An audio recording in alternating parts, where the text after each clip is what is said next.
Fast food আর cholesterol কি এটা really হার্টের জন্য স্লো পয়জন? কি আমাদের ফুড হ্যাবিট অনেক খারাপ, বা এটা একটা হাইপ?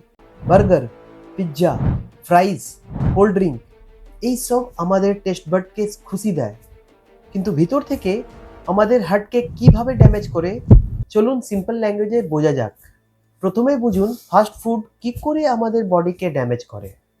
ফাস্ট ফুডে থাকে চারটা ইম্পর্টেন্ট থিং।